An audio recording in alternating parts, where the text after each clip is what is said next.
This is Let Your Voice Be Heard right here on WHCR 90.3 FM, the voice of Harlem. Thank you, Lord, for blessing her with this bop right here. We are back on Let Your Voice Be Heard on 90.3 FM WHCR, the voice of Harlem. If you are just tuning in, good, because we just got here. This is Stanley Fritz. You can find me on Twitter at Stan Fritz. You can find me on IG at Stan Fritz. You can find me on Snapchat at Darkskin Swindle, but I don't really use it. I'm also in studio with a couple of interesting people. But before I get to them, I got to get the main introduction. The introduction of the person who is in the radio seat and is going to talk her talk all day today, or at least from 11 a.m. till 12 p.m. Please let me proudly introduce to you Mariah, hair laid to the gods. Yo.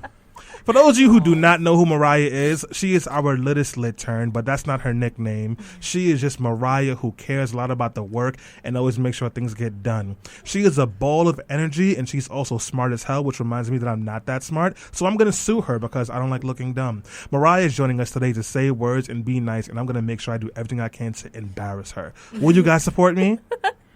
I don't.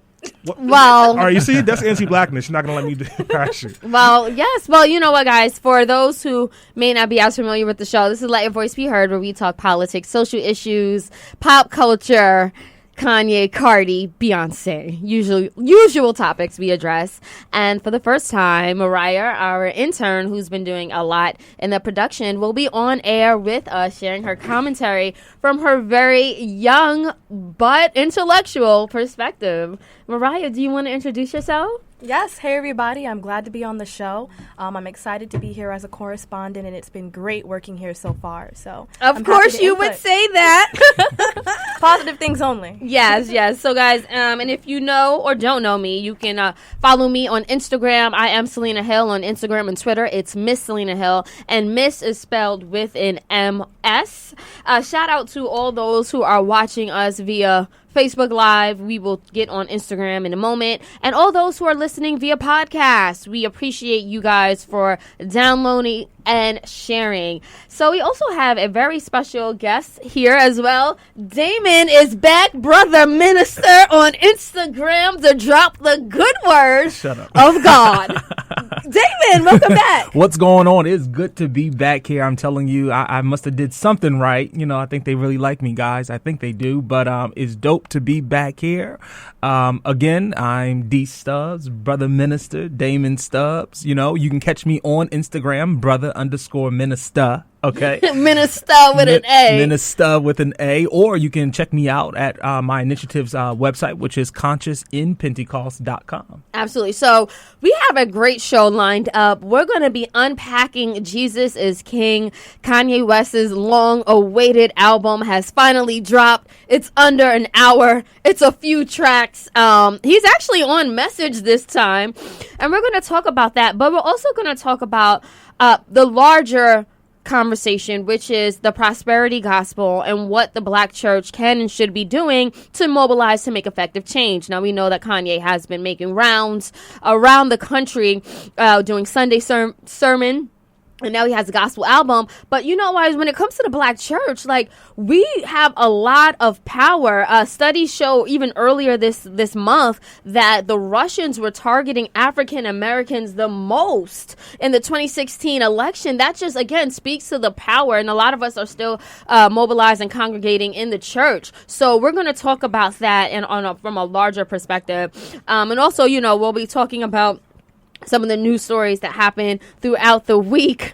It was a crazy week, to say the less. So, Stanley. You're... What are you looking forward to speaking about the most before we go to commercial? I'm looking forward to slandering Kanye West. I'm very excited to do that. I'm also very excited to talk about student loans and what is happening right now to Betsy DeVos and those folks at Sallie Mae. Oh, yeah, that was another news story. So don't go anywhere. And, of course, if you want to let your voice be heard, leave us a comment on Facebook Live. Facebook.com/Let Your Voice Be Heard. You can also call us up at 212-653 69. 212-650-6903. Thank you, Stanley. One more time. 212-650-6903. And of course, you can leave us comments in the podcast community and tweet us at Be Heard Radio. You forgot everything today. I did. Look, I had a long night. I was with Megan Thee Stallion last night at Powerhouse. You wasn't twerking for Jesus. I wasn't twerking at all. But this is Let Your Voice Be Heard. We'll be right back.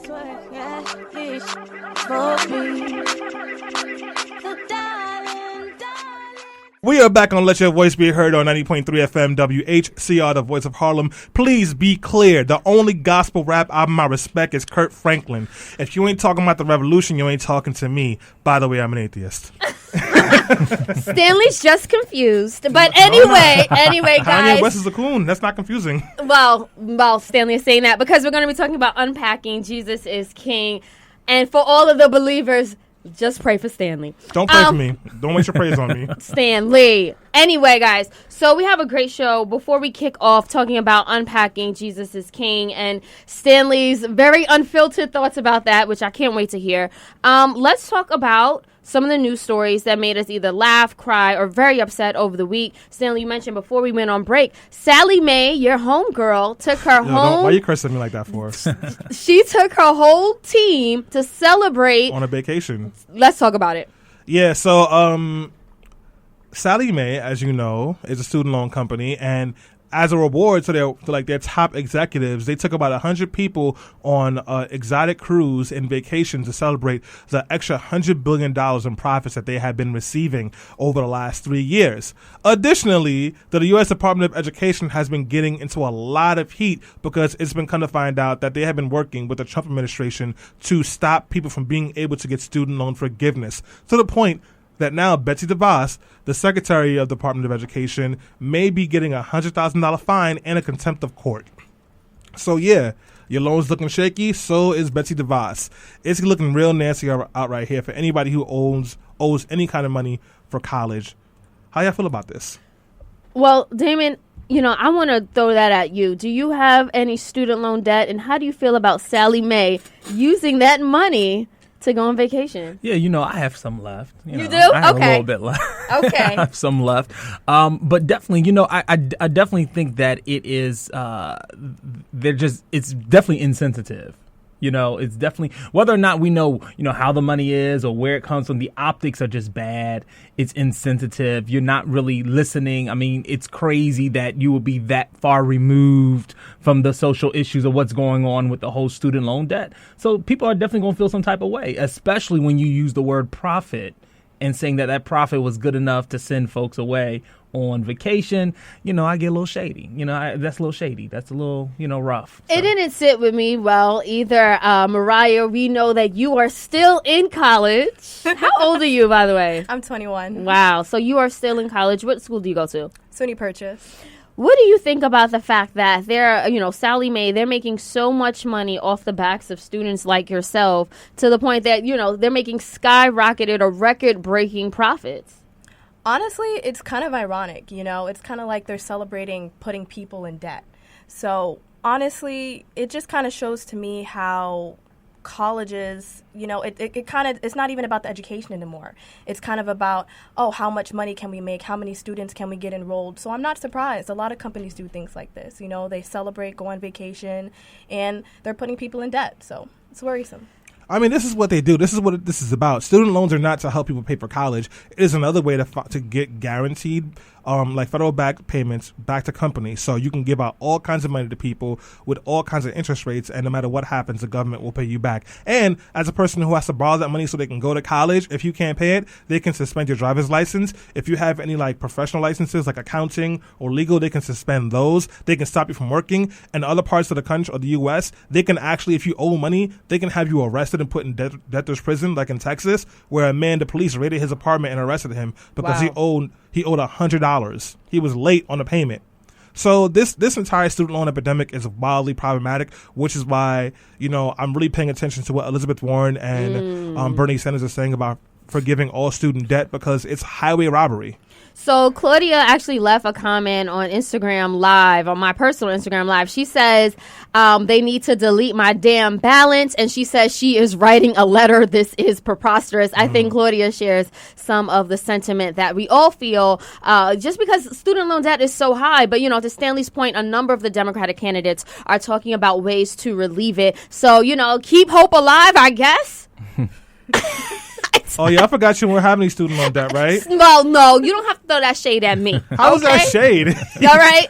Look, I'm here for everyone else. All right, pay my next bill. It's $900. I don't know about that. But moving things along, so we also know that one of the biggest topics of the week was the fact that Tank has come out.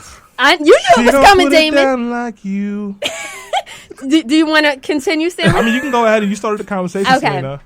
So we know that R&B singer Tank, he has said that if a man gives fellatio to another man just once or maybe twice, that does not necessarily mean he is homosexual, identifies as gay or bisexual. He was just trying things out. Now, Stanley Fritz, he wrote a op-ed about Tank and the backlash he's getting. Stanley says Tank is right.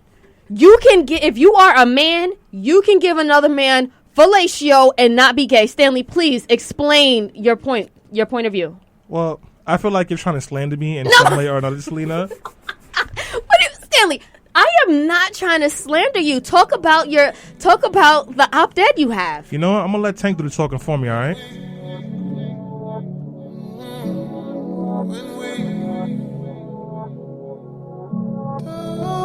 Tank, can you tell her real quick? Let her know.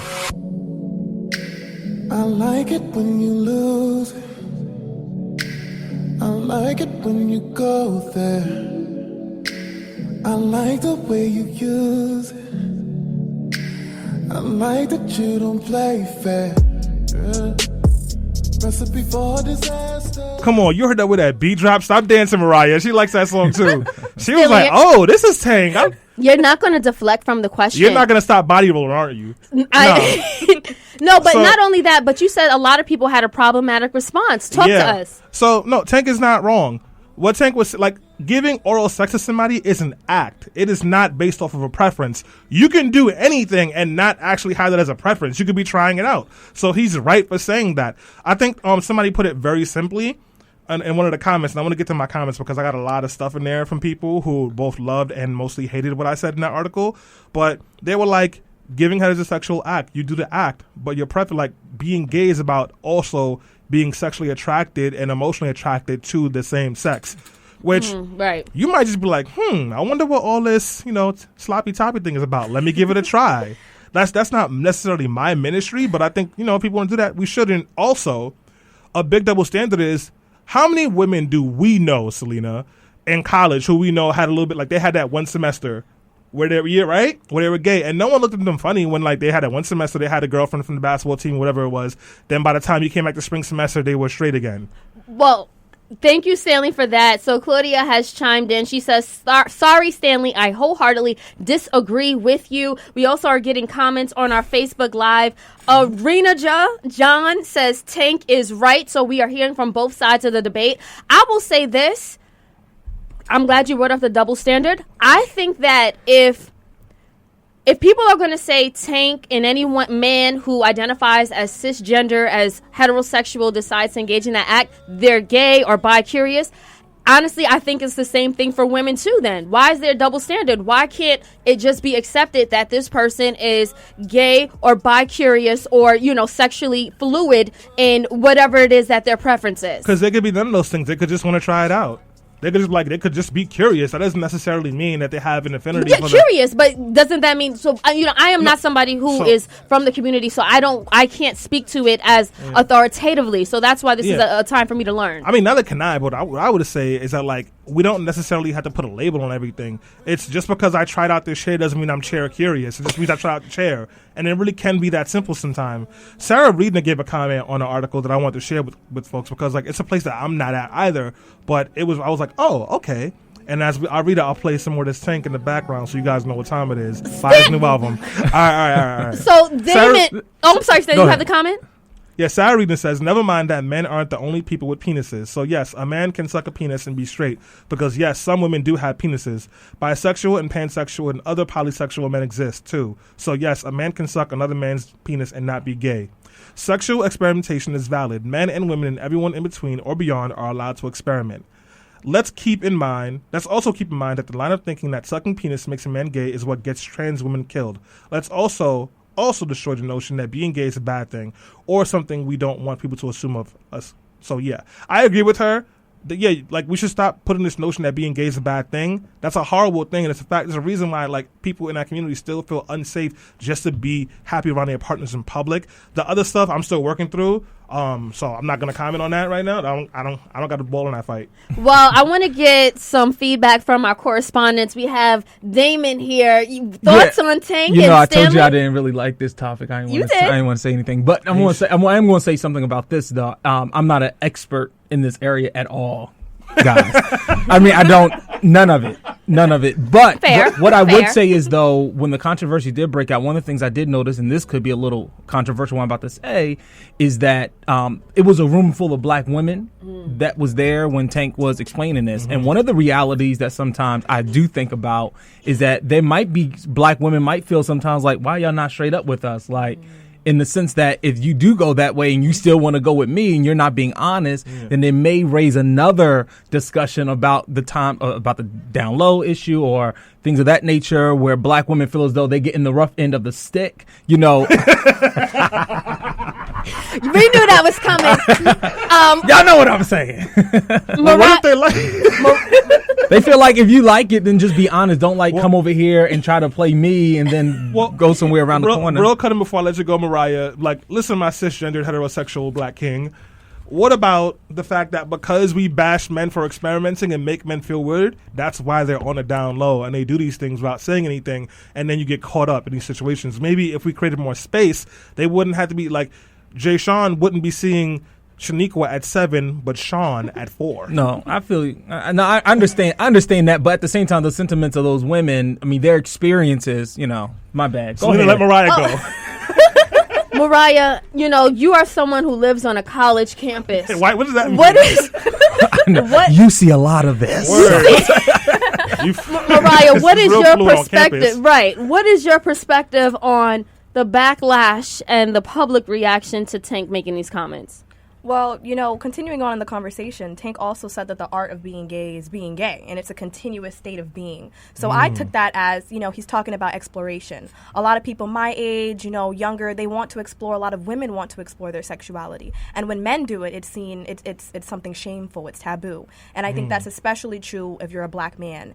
And I think that all ties into toxic masculinity in the black community. I wrote an article for you guys on the show. Ooh, shameless plug. I love it. So, you know, I think they just want to, society wants to put men in this box, in this corner, and, you know, having vulnerability is seen as weak. So we also have another comment coming in from Gregory Neesmith on our Facebook Live. Gregory says, also, it is dangerous to narrowly define black masculinity. The reactions would have likely been totally different if a woman artist was in that same seat. Thank you so much, Gregory. I think we did touch upon the double standard here when it comes to women as opposed to men. And I just want to acknowledge we got a lot of comments also on my Instagram Live, Stanley, people saying they disagree with you. But you know what? At least the dialogue is there. We are having open discussion. And, you know, it's giving us a lot of us an opportunity to really learn. I do want to go ahead, Stanley. I just want to shout out Mariah's article, "Black Manhood and the Deep Roots of Toxic Masculinity." I'll be making sure I share that on in the comment section.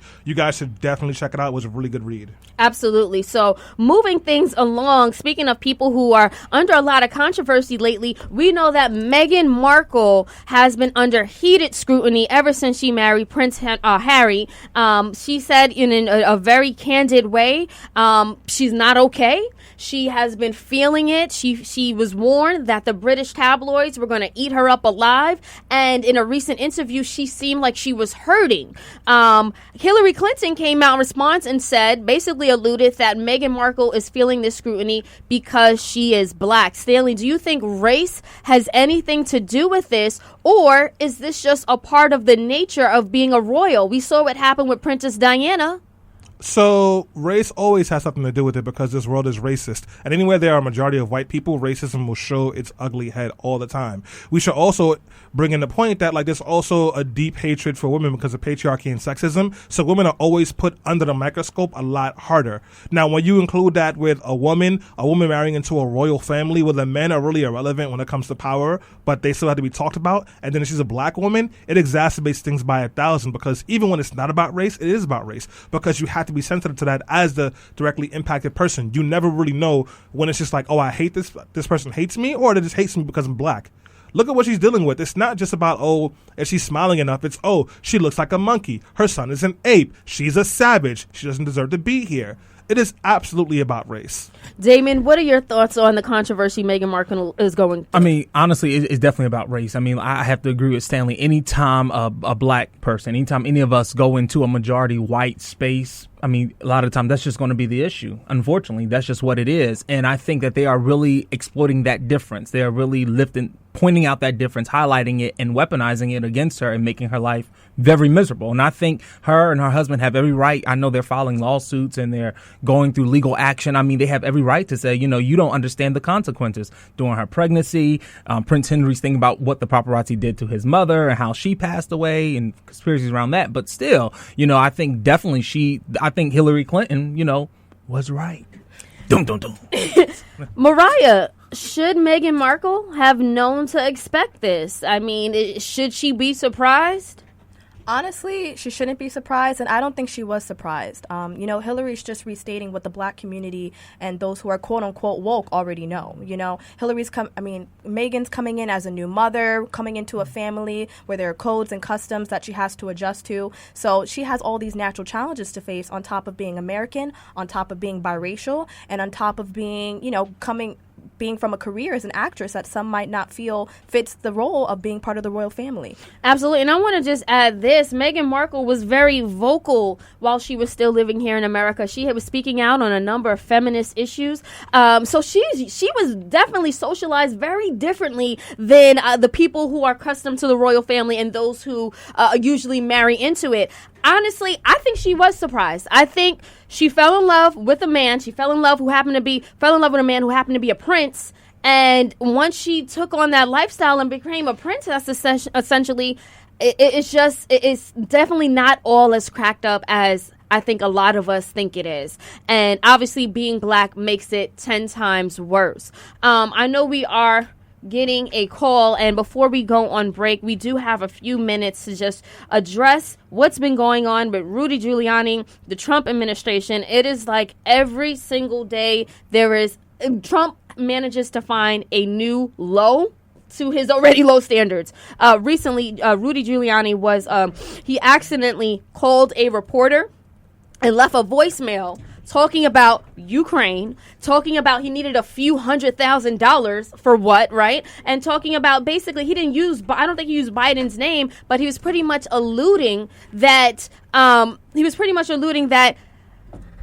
he knows that there's a cover-up and that Trump has been trying to get the government officials in the Ukraine to actively investigate into Biden and into perceived corruption. Stanley, before we get to the caller, what are your thoughts on that? We already know what this is. Can we just impeach this man and impeach Mike Pence and get done with this? Because that's the only... What did Mike Pence do? Mike Pence is Mike Pence. You don't think that he's involved in any of this stuff at all? And then Mike Pence, you know, for all my Christian friends out there, Mike Pence is about the most perverted version of Christianity you can possibly imagine. Someone who hates gay people, someone who calls his wife mother, someone who thinks that you should be abstinent until you're married and only have sex for a man's pleasure, someone who, if he comes into leadership, is going to be a lot worse than Trump and a lot smarter than him. So, yeah, I want them both out. Fair enough. We do have a caller on the line who would like to let their voice be heard. Fred, let your voice be heard.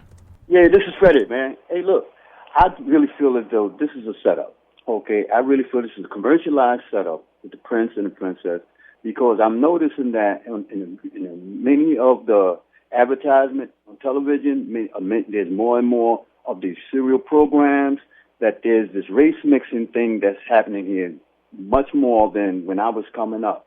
And so I think, you know, Serena Williams and so forth. So I think that this is almost like a quasi role model for little children to look at and say this is cool. Meanwhile, she's going through hell. She's going through reality of hell that she, that many will face. Because the reality of it is just like what's the name? Stanley said. The reality of it, it's race. No matter which way you will try to twist and turn it, that's the reality that we live in. So. All right, so Fred, thank you so much for that comment. We do have to cut it short because we have to go on break. But yeah, I think you're right. It is the reality that we live in. It is what it is, even though we had the Lovely versus Warren Supreme Court case where you could have legal interracial relationships in the U.S. and I don't know when they made it legal in Britain, but like even though that is the case, there's still a lot of prejudice and racism involved with a lot of people, and that's a fact that we got to deal with because white people are going to white. So with that being said, guys, we got to go on a quick break. I promise you I'll play at least one Kanye West song, but before I show respect for Uncle Tom Sellout, I want to make sure we play some real gospel. This is Let Your Voice Be Heard. We'll be right back. Nothing yet. And if you don't know, now you know. Glory, glory. Okay, and we are back. This is Let Your Voice Be Heard right here on WHCR 90.3 FM, the voice of Harlem. And again, the topic of the hour is Unpacking Jesus is King. This is Kanye West's latest album. He has been touring the country talking about, going on a Sunday sermon, sharing that with a number of people. He even was here in New York City and went to a church in Queens. And a lot of people are saying Kanye may even be redeemed at this point with some of us in the black church and in the black community. So then, well, hold on before we get there, Stanley. Sorry. So, I think he was making his way, trying to, get acceptance again. We know that it was just last year or a couple months ago when he was in the White House calling Donald Trump his father or alluding that he was a good father in some way. And he's been rocking out with the Make America Great Again hat. And we also know that Kanye West has also been very vocal and open about suffering from mental illness. So he's going through a lot. Apparently he is a Trump supporter. Apparently he has been diagnosed with some mental illness, and apparently he has recommitted his life to Christ, and he dropped a gospel rap album in the midst of all of this chaos. Stanley, as our expert hip-hop head on the show, what do you think about Jesus is King? Is it authentic, and how does it compare to other Ye albums in his discography? So I've given the album 3 listens now. Thanks for asking me first, Selena. When you listen to a Kanye album, when I listen to a Kanye album, I grade it in multiple ways. So I can't really grade the lyrics because he doesn't write his own lyrics. And from what I understand, it was Pusha T's brother Clips who wrote Malice who wrote these lyrics. So, To Jesus is King? Yeah. So that's that piece right there. So I can't really grade it on that. The production, Kanye West is great with production. So I was really listening to it, hoping that I would appreciate the production. He had a couple of 1 or 2 songs where it was really good. The song where he had the clips on there where he kind of mixed in the piano chords and he brought in the drums and he brought in Kenny G, I think it is, with the saxophone that came back with the drums was really impressive. Other than that, I just thought it was an okay album. If I had to rank it, it's obviously better than Ye, which that album was so horrible I couldn't get past the first song. It's probably his second to worst album. Oh, okay. Thank you for that honest response, Stanley. Damon, you also have been listening to Jesus is King. Before we get into the politics of it, what did you think about the album? I mean, overall, now I'm a gospel person. To me, it's gospel adjacent. It's gospel-ish per se. I do appreciate some of the production aspects of it. I was more paying attention to the words and what he was saying, and there's some mixed reviews there I have about that.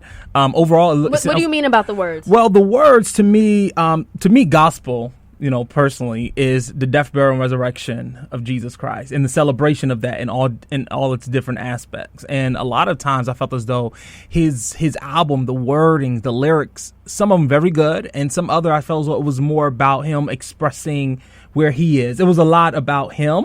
And I guess that's okay because in black gospel music, we do talk about ourselves a lot and how God is a part of that. But overall, I thought, this is okay. This is cool. I mean, this is not something I'm going to put in my top 10 gospel albums per se. I just think this is his personal expression of where he is in life and something he really wanted to put it out there. And that's all I think it is. But I don't think it's oh, this is a dope gospel album. Like, no. Gotcha. So, even when it comes down to gospel rap, like Lecrae or someone like that, like Or Kirk Franklin, who really pioneered this art form. Right. But does it compare to Kirk? No. It doesn't compare to Lecrae or The Truth or any of those other gospel rappers either.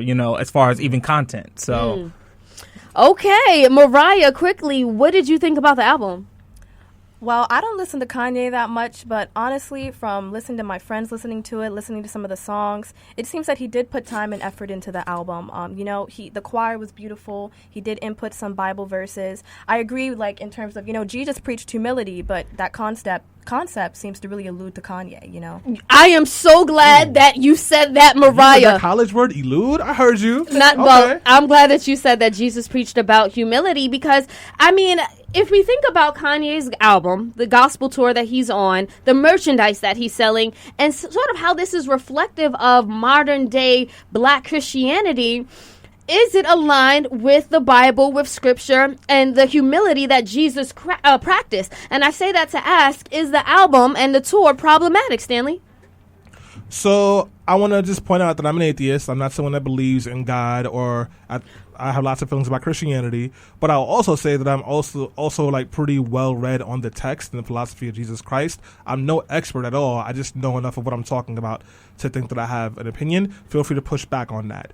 I would disagree with this is not in line with the gospel of Christianity of Jesus Christ at all. It's way too self-centered. It's way too self-serving. And Jesus, one of the reason he got killed was because he was calling out the elite and the super rich. He would go into temples and start knocking stuff over and be like, how is this helping the poor? How is this helping anybody? Kanye West is selling a flight jacket that says Holy Lord for $450 and Jesus is Savior for $50. That's not that goes against the basic principles of Jesus Christ, from what I've read at least.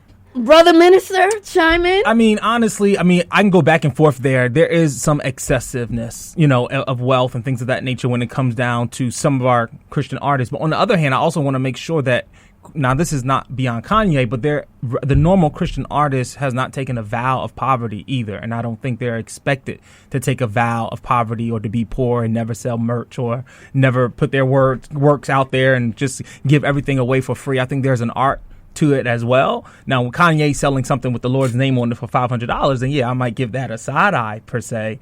But I also don't think that we swing from one extremity to the other to assume that because I'm Christian or an artist that I can't never have merch, or that I am not to have product, or I can't sell a book, or, I can't, sell a shirt or something like that has some crazy phrase on it or something like that. But I do understand that Jesus definitely the poor, the oppressed, and things of that nature to help them. But I also don't think that as a Christian I'm taking a vow of poverty as well, that I am to also hone my skills and I can also monetize my gifts to provide a way for myself. So, Mariah, is Kanye exploiting Christianity for his own personal gain?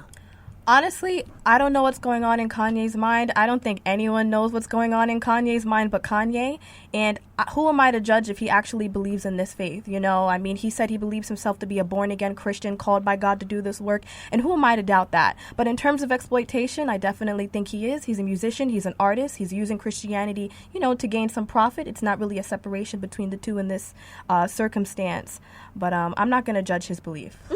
Fair enough. Stanley, before break. I can't take this man seriously at all. He's the same person who's still busting it wide open and getting on his knees for Donald Trump and the Trump administration. He just said at Howard University, well, if slavery is back, let's not all stand in the same place, and then said that he was persecuted for supporting Trump. He called Trump his daddy. That's like, come on, let's be really honest about who we're dealing with over here. And it's not just Kanye who's using Christianity to secure the bag. I would say T.D. Jakes, Joel Osteen, and all these other televangelist preachers are just about that money. I wouldn't say T.D. Jakes, but that's another thing. Well, tell me more when he puts out 17 different books about how the Lord loves you and you got to love the Lord back to make money. Yeah, but let's talk about the money he's Let's talk about the money he's given to his reentry programs. Let's talk about the money he's given or all the social programs that he's instituted. Let's talk about T.D. Jakes having a separate enterprise away from the ministry where he himself is just a creative when it comes down to music or film or things of that nature that he has done separately. And this is not me standing up for T.D. Jakes. I just don't want you or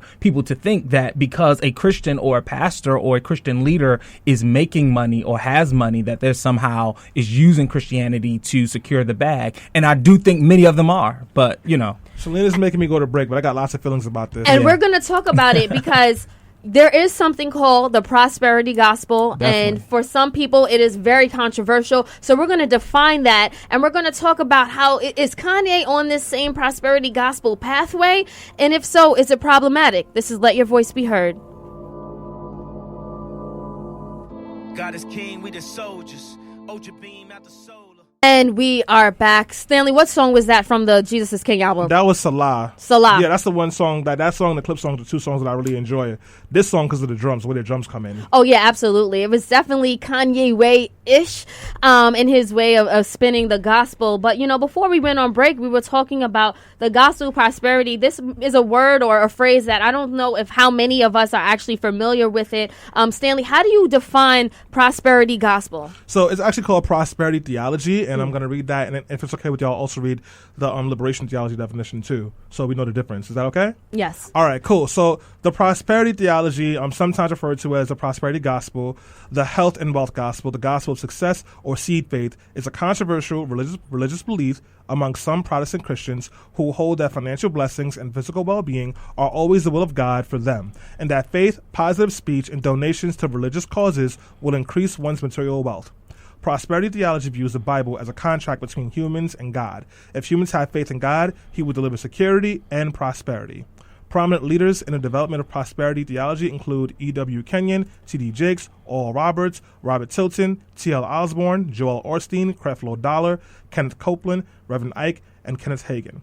In liberation theology, was that clear, guys? Before I move on? So basically what Stanley is saying, the prosperity gospel is also known as the health and wealth gospel. It means that if you are committed to Christ and you pray, you are guaranteed health and wealth. And this is a message, again, that is preached amongst, some of our most popular and esteemed preachers. Yeah, and it's a little bit more than that, but yeah, that's a good synthesis of it. Liberation theology is a synthesis of Christian theology and socioeconomic analysis, often based in far-left politics, particularly Marxism, so you can get why I like it. The emphasis, social concern for the poor and political liberation for oppressed people. So in the 1950s and 60s, liberation theology was a political praxis of Latin American theologians like Gustavo Gutierrez and Leonardo Broff. It was also in the use of Martin Luther King Jr. and a lot of the SNCC activists. The liberation theology could be interpreted as an attempt to return the gospel to the early church where Christianity is politically and culturally decentralized.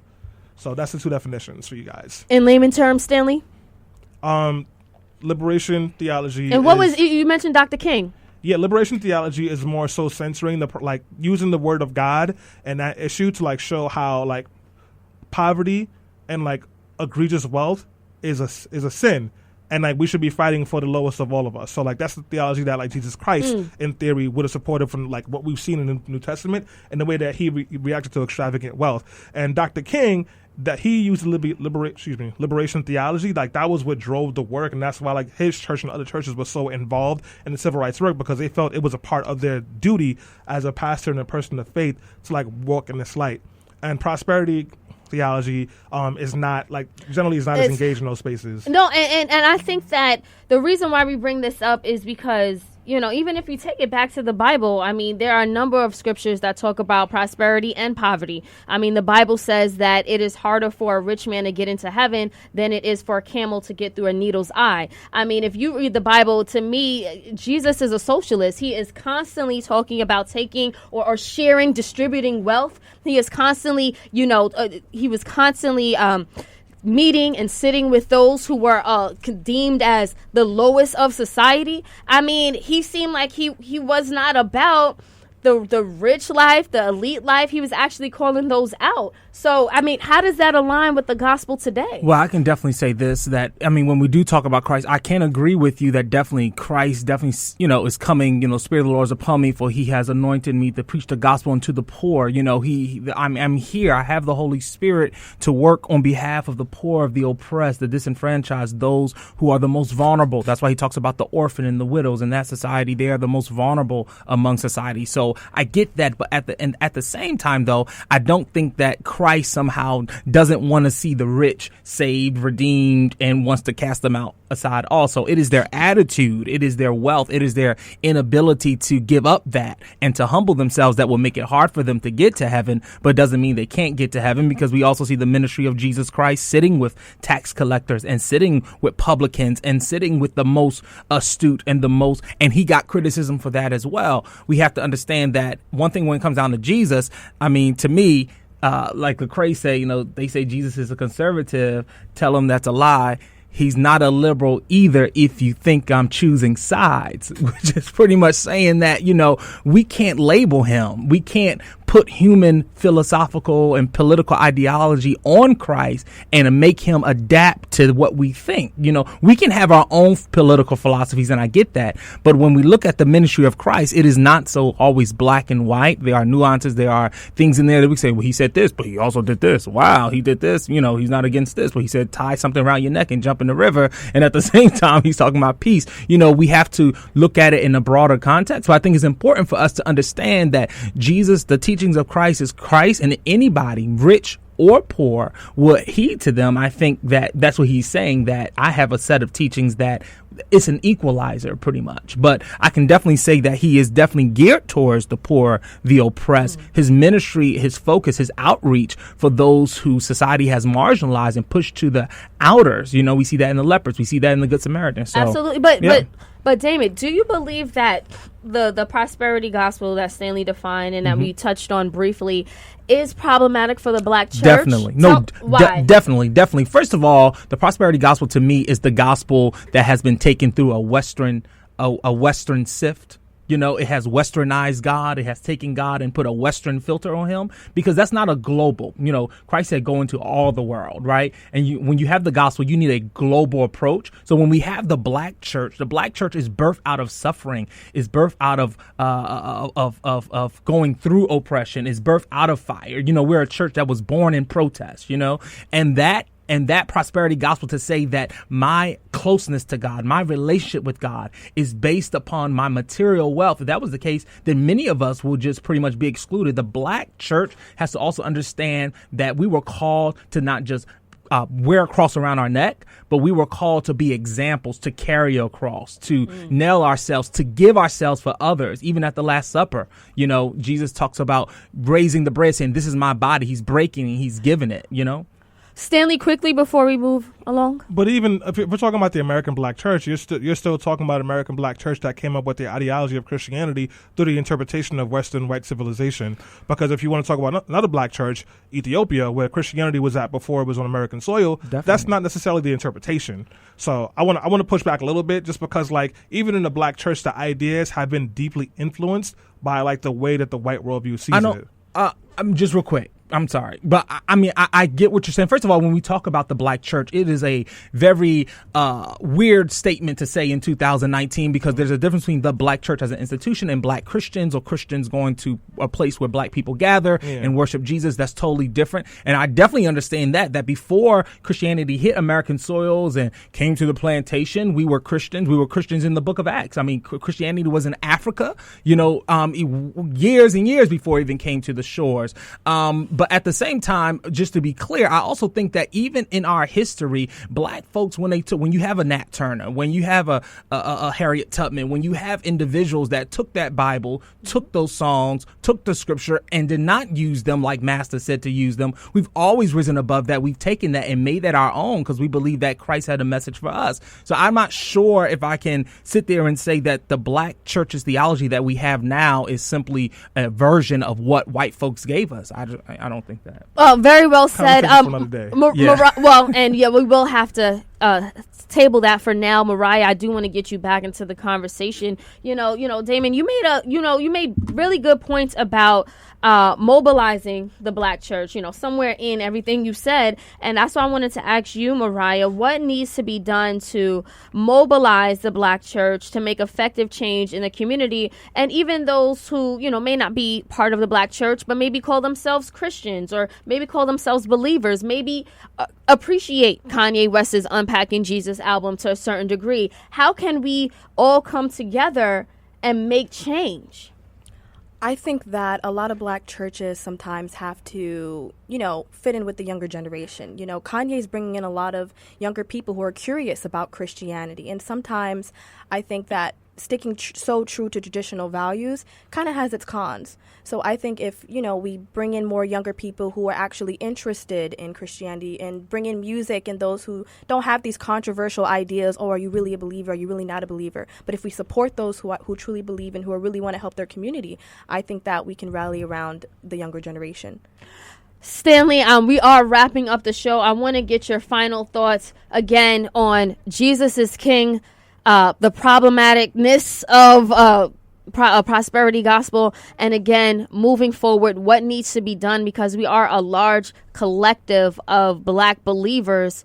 What needs to be done so we can mobilize to get change? Jesus is King is nothing but a karaoke album for a problematic poverty pimp named Kanye West. I don't question that maybe he feels like he's saved and God is in his life, but I am pretty sure that he is also using this to exploit people and to make money, because that's the only thing that he knows how to do. And I think that if you really want to have true Christianity and you really want to have a space where everyone can fit into the religion, you need to get away from this iteration of Christianity that is hyper-judgmental, does not care about poor people in a real way, does not give them real solutions, and has a deeply paternalistic point of view on the way that we should live our lives. That's just me, but I'm an atheist who's over the religion, so take it how you want. So my son, General, actually left a comment on Instagram Live. He says, it's a double-edged sword. Success, health, and prosperity are the things everyone wants. So to not attribute that success to your diet would be confusing. Very interesting statement there, Damon. We are wrapping things up. I want to get your final thoughts as someone who is part of the Black church, even a leader within the modern day Black church. What needs to be done so we can make the changes we need in our communities? I mean, I definitely think that we definitely need to look back at many of our roots to ensure that we stay focused on the purpose and keep our community in line. But just real quick, as thinking about Kanye, I will say this, that the Black church can remain critical, that we can still speak up. We can critique Kanye's words at the same time disciple him. That is a strong word in our faith tradition, is that when someone's new in the faith, that they're not mature, that they need to be discipled. And I think we will make a mistake if we throw away him completely.